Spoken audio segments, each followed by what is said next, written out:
नियमों की पासदारी में असूलों की पासदारी में ही भलाई होती है।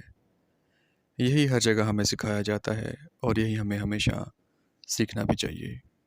लेकिन कभी-कभी हम अपने शौक़ में, अपनी लगन में, अपनी मस्ती में असूलों को, नियमों को, रूल्स को तोड़ देते हैं, जिसकी वजह से हमें बहुत सी मुश्किलात और कभी-कभी तो जानलेवा कीमत भी अदा करनी पड़ती है। आज जो मैं आपको स्टोरी बताने जा रहा हूँ, ये है फरवरी 1985 की। David Hunt. डेविड हंट जो 1934 में इंग्लैंड में पैदा हुए, बरतानिया में। ये एक ऑर्निथोलॉजिस्ट थे जो कि मुख्तलिफ़ पंछियों की, बर्ड्स की आवाज़ों को पहचानने में, रिसर्च करने में शौक़ रखते हैं और उनकी लगन, उनकी महारत मुख्तलिफ़ बर्ड्स की आवाज़ों को सुनना, उनको पहचानना, उन पर रिसर्च करना और उनको लोगों तक पहुंचाने में उनका शौक़ था।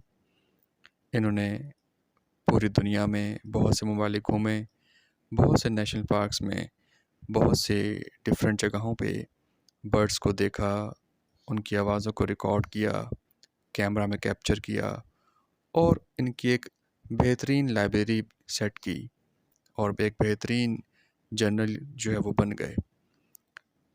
खैर, इस तरह ये एक गाइड बन गए और मुख्तलिफ़ सफारीज़ में मुख्तलिफ़ लोगों को गाइड करते थे और मुख्तलिफ़ बर्ड्स के बारे में बताते थे, उनकी कॉल्स के बारे में, उनके रहन-सहन के बारे में, उन सब के बारे में इनको डिफरेंट जो टूरिस्ट होते हैं आगाही देते थे और अपने जर्नल्स को हमेशा शाया करते रहते थे, जिसमें अपनी ये ज़िंदगी की सारा काम मेंशन किया करते थे। इसी तरह ये एक बार इंडिया इनका आना हुआ और एक ग्रुप के साथ ये इंडिया आए और ये उस ग्रुप को लीड कर रहे थे। डेविड हंट फरवरी 1985 में अपना विज़िट इंडिया में करते हैं, जिम कॉर्बेट नेशनल पार्क में। और उस ज़माने में बहुत सी जो आज वाली सहूलियात हैं वो तो ना थीं, लेकिन अपने वक्त के हिसाब से जो उनको फैसिलिटीज़ मिल सकती थी वो सब उनको फ़राहम की गईं। एक गाड़ी, जीप, ड्राइवर, गार्ड और उनके साथ जो उनका ट्रूप था, जो उनके ग्रुप थे, लोग थे, वो सब अपना सफ़र हँसी खुशी एंजॉय करते हुए जा रहे थे। डेविड जो थे यहाँ पे इन सब को बता रहे थे मुख्तलिफ़ आवाज़ों के बारे में, बर्ड्स की आवाज़ के बारे में, उनकी कॉल्स के बारे में और उनका ग्रुप भी इन सब चीज़ों को बहुत ही ध्यान से सुन रहा था और एक्साइटमेंट के साथ इनको नोट कर रहा था।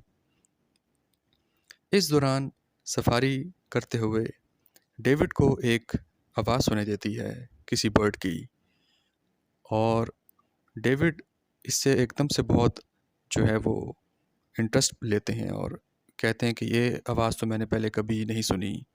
मैं तो बहुत सी बर्ड्स पर रिसर्च कर चुका हूँ, लेकिन ये एक कुछ अलग से ही आवाज़ है। क्यों ना मैं इसको देखूँ, मैं इसको जो है वो जानना चाहता हूँ। तो उसके जो ग्रुप मेंबर्स होते हैं वो भी इससे बहुत एक्साइटेड होते हैं कि आज तो कुछ ऐसी नई चीज़ मिली है जो कि डेविड ने भी कभी नहीं देखी। खैर, डेविड उस सफारी के ड्राइवर को कहते हैं, जीप के ड्राइवर को कहते हैं कि गाड़ी रोको और मुझे इस आवाज़ के करीब ले चलो।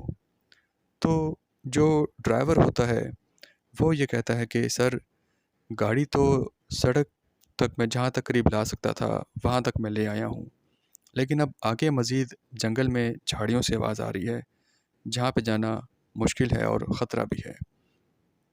डेविड उनको इस चीज़ को समझते हैं और कहते हैं तो ठीक है, तो आप ऐसा करो कि इधर ही रुक जाओ, मैं अंदर जंगल में जाकर देख आता हूँ और मैं इस बर्ड को भी देख लूँगा, इसकी आवाज़ को भी रिकॉर्ड कर लूँगा और तस्वीर भी ले लूँगा।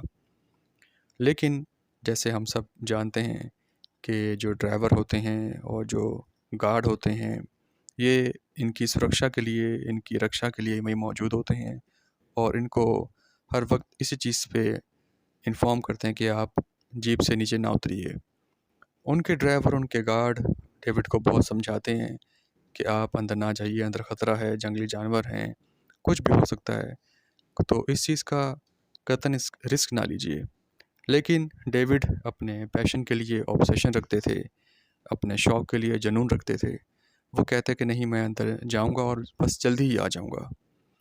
तो डेविड अंदर झाड़ियों में रास्ता बनाते हुए जंगल में चले जाते हैं और लगभग 10 से 12 मिनट के दरमियान इनके जो ग्रुप मेंबर्स होते हैं, उनको जो गार्ड होता है और जो ड्राइवर होता है, वो जो इनका इंतज़ार कर रहे होते हैं, उनको इनकी एक ज़ोरदार चीख सुनाई देती है, जैसे कि अब इन पे कोई मुसीबत आ गई है, कोई मुश्किल वक्त आ गया है, कोई इनके साथ घटना घट गई है। खैर, सारे हिम्मत करके ऐसे मौके पे जो है वो उस तरफ भागते हैं, जंगल की तरफ, और वो देखते हैं कि डेविड हंट की एक मोड़ हुई हुई लाश, एक चीर फाड़ की हुई लाश वहाँ मौजूद होती है। ये इन सब के लिए एक बहुत ही एक डर का समय, एक दुख वाला समय होता है। और ख़ैर, ये किसी भी तरीके से वहाँ से अब वापस आके मददगार टीम को बुलाते हैं, रेस्क्यू टीम को बुलाते हैं और इनकी बॉडी को रिकवर किया जाता है। खैर, जब इनकी बॉडी रिकवर कर ली जाती है तो उसको वापस इनके मुल्क भेज दिया जाता है, और जो इनके इक्विपमेंट्स होते हैं, उन इक्विपमेंट्स को भी इनके मुल्क भेज दिया जाता है, जैसा कि अमानतन हर चीज़ को हमारा फ़र्ज़ बनता है उसको वापस करें। तो यहाँ पे जब इनकी चीज़ें इनके मुल्क वापस पहुँचती हैं, तो डेविड हंट के एक दोस्त होते हैं बहुत ही करीबी, बिल ऑडी। बिल ऑडी इनके कैमरा को जब इंस्पेक्ट करते हैं, उनके रोल्स को डेवलप करते हैं कि आखिर उन आखिरी लम्हात में और आखिरी उनके कैमरे में क्या रिकॉर्डिंग्स थी, तो उन्हें एक बहुत ही हैरान करदा चीज़ें मिलती हैं। वो देखते हैं कि उस लम्हे जब अंदर डेविड जंगल में गए थे, उस एक निराली सी आवाज़ को देखने, अलग सी आवाज़ को रिकॉर्ड करने के लिए, रिसर्च करने के लिए, तो वो देखते हैं कि डेविड उस बर्ड को ढूंढने में कामयाब हो गए थे, जो कि दरख्त पे बैठा हुआ एक ऑलिट था, एक उल्लू, एक अलग से नस्ल का उल्लू, जो कि वहाँ पे ऐसी आवाज़ में बोल रहा था जो उन्होंने पहले कभी नहीं सुनी थी, और वो अपने इस मकसद में तो कामयाब हो गए थे। लेकिन अपना इस मकसद पूरा करने के बाद जैसे ही वो वापसी की तैयारी का कुछ सोचते हैं, तो वो देखते हैं कि एक टाइगर, बंगाल टाइगर, वो भी वहाँ मौजूद है। इनको ये मौका बहुत नायाब लगता है, बहुत एक आप कह लीजिए कि समझते हैं कि ऐसा इतनी करीब से जंगल में टाइगर को देखना, ये समझते हैं कि इनको शायद दोबारा ना मिले। ये उस टाइगर की भी तस्वीरें लेते हैं, और वो टाइगर कभी लेफ़्ट की तरफ से राइट की तरफ जाता है, कभी राइट से लेफ़्ट की तरफ जाता है, और कुछ स्नैप्स में इनके करीब भी आता हुआ दिखाई देता है। इतना ही बस इनको आइडिया हो पाता है, और उसके बाद मज़ीद रोल्स नहीं होते, डेवलप नहीं हो पाते, जिसका मकसद ये है कि मज़ीद वो तस्वीरें नहीं खींच पाए थे, और इसी टाइगर ने उनको हमला करके इनको मार दिया था। ग़ालिबन वो इसी सोच में था कि ये उसकी टेरिटरी में घुस गए हैं, और उसने इस चीज़ को डर में आते हुए इनको मार दिया। वो टाइगर कोई आदमखोर तो नहीं था, उसने इनको खाया नहीं था, लेकिन अपनी टेरिटरी बचाने के लिए, अपनी हदूद को बचाने के लिए उसने इन्हें मार दिया था, और ये उसको कैप्चर करने में नाकाम हुए। अब सवाल एक दूसरा भी उठता है कि आया कि ये वहाँ से उस वक्त इतने करीब ख़तरा भांपते हुए वहाँ से निकले क्यों नहीं? डेविड वहाँ पे रहे क्यों? उसकी रीज़न जो बिल ऑडी इनके दोस्त एक आप कह लीजिए गेज कर पाए, उसको जांच कर पाए, वो कुछ यूँ थी कि जो लेंस वो यूज़ कर रहे थे डेविड हंट, वो एक टेलीफ़ोटो लेंस था, जो कि हमें ऐसा लगता था, जो हमें ऐसा तसव्वुर देता था कि जो करीब की चीज़ है वो कुछ दूर ही है। शायद यही वो रीज़न थी कि डेविड को लग रहा था कि जो करीब वो टाइगर है वो कुछ दूरी पे है, लेकिन जबकि वो ऐसा नहीं था, वो इनके काफ़ी करीब था। कैमरा की ज़बान में इसको हम जो है वो लेंस ब्लाइंडनेस भी कह सकते हैं, और कि आपको लेंस में देखते हुए ऐसा लग रहा होता है, कैमरा के लेंस में, कि जैसे कि टाइगर या कोई भी आपका जो ऑब्जेक्ट है वो दूर है, लेकिन दर हकीकत वो बहुत करीब होता है।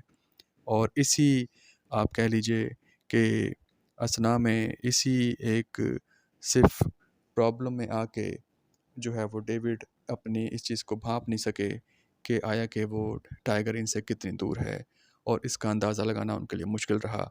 और वो अपने इस पैशन में और इस ऑब्सेशन में जो है वो अपनी जान से हाथ धो बैठे। तो दोस्तों, ये जो वाक़या था 1985 का, ये वाक़या इंडिया में और अखबारात में और बाहर के अखबारात में ऐसे दर्ज किया गया कि इसने सनसनी फैला दी उस टाइम पे कि कैसे एक फ़ॉरेनर जो कि जिम कॉर्बेट नेशनल पार्क में आए थे और अपने इस गलती से कि वो नीचे उतरे जीप से और अपनी जान को गंवा बैठे। इसी की वजह से ही बाद में आज जो सख्ती है कि आप जिप्सी में नीचे नहीं उतरेंगे, जीप से नीचे नहीं उतरेंगे और नियमों की पासदारी करेंगे या असूलों की पासदारी करेंगे। ये तब से कवानीन को, असूलों को सख्त बनाया गया ताकि टूरिस्ट की जान को एक भरपूर तरीके से जो है वो सिक्योर किया जा सके। तो दोस्तों, मुझे उम्मीद है कि आपको ये आज की स्टोरी, ये जो असल वाक़या है, ये पसंद आया होगा और आप हमारी मज़ीद स्टोरीज़ के लिए हमारे साथ इस तरह बने रहेंगे। आपके टाइम का बहुत शुक्रिया। अपना ख़्याल रखिए। अल्लाह हाफ़िज़।